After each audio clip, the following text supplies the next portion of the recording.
여러분 안녕하십니까?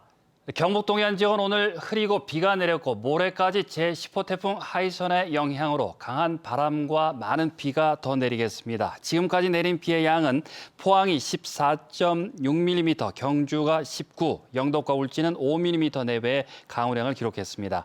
내일 밤까지 20에서 60mm의 비가 더 내리겠고 바다의 물결은 최고 4m까지 높게 일겠습니다. 제9호 태풍 마이삭으로 집채만한 파도가 섬 전체를 덮친 울릉도는 큰 피해를 입고 지금 복구 작업이 한창입니다. 복구가 다 끝나기도 전인 모레 제10호 태풍 하이선의 북상으로 섬 전체가 또 초비상입니다. 장미쁨 기자가 보도합니다. 태풍 마이삭의 강한 바람이 50톤에 달하는 방파제 테트라포트를 울릉도의 한 터널 안으로 옮겨놨습니다. 울릉도와 독도를 오가는 돌핀호는 침몰됐고 2년 전 완공된 사동항 방파제는 3분의 1이 유실돼 수백억 원의 피해가 났습니다. 태풍 마이삭으로 울릉도는 관측 이래 가장 높은 19.5m의 파도가 마을을 덮쳐 큰 피해를 입었습니다. 주택 지붕이 날아가거나 창문이 부서졌고 정전 피해도 잇따랐습니다. 지역 주민들이 어려움도 많고 피해도 많은데 이 복구를 어떻게 할 것인지 정부에서 좀 좋은 차원에서 복구를 해주시면 감사하겠습니다. 어마어마한 피해에 주말 내내 복구 작업이 한창이지만 주민들은 나흘 만에 북상하는 또 다른 태풍 소식에 걱정이 큽니다. 태풍이 오게 되면 서면에 제일 먼저 옵니다. 그러니까 이런 태풍이 또 온다고 하니 정말 이 심정이 어떻겠습니까?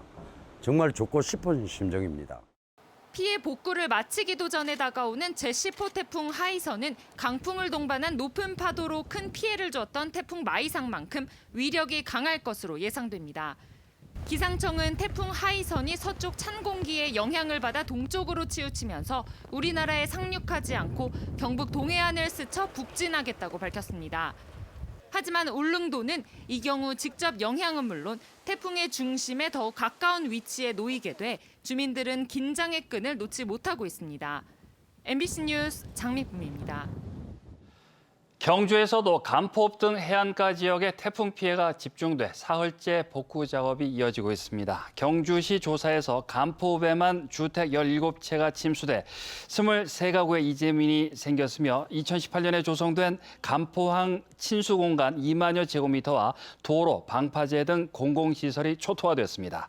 이 밖에 정전으로 외동읍 공장과 해안가 횟집 등이 생산과 영업을 하지 못해 재산 피해가 점차 늘어나고 있습니다.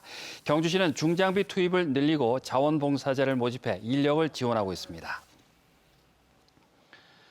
포항시는 오는 7일 한반도에 상륙할 것으로 보이는 10호 태풍 하이선에 대비해 최대한 빠른 시일 내에 응급 복구를 마칠 예정입니다. 포항시는 지난 3일까지 군 병력과 공무원을 피해 현장에 투입해 태풍 피해 물품 정리와 농작물 일으켜 세우기 작업 등을 대부분 마쳤으며 내일은 중장비를 총동원해 제방과 하천 등을 정비할 계획입니다. 또 태풍이 동해안을 따라 북상할 것으로 예상됨에 따라서 태풍의 예상 진행 경로와 지역에 미치는 영향을 예의주시하고 있습니다. 포항시는 오늘 제10호 태풍 북상에 대비해 긴급 대책 회의를 열고 태풍 대비에 들어갔습니다. 포항시는 태풍이 최근접하는 모레 지역의 모든 초중고등학교 수업을 온라인으로 전환하고 지역 배수 펌프장 16곳과 산사태 위험 지역, 배수로 등 중요 시설에 대한 안전 점검도 실시합니다. 특히 이번 태풍으로 해안가 피해가 클 것으로 예상되는 만큼 항포구 인근 마을을 중심으로 대비에 총력을 기울이기로 했습니다. 제10호 태풍이 북상함에 따라 포항해경은 내일부터 나흘간 연안사고 위험 예보제를 주의보 단계로 격상한다고 밝혔습니다.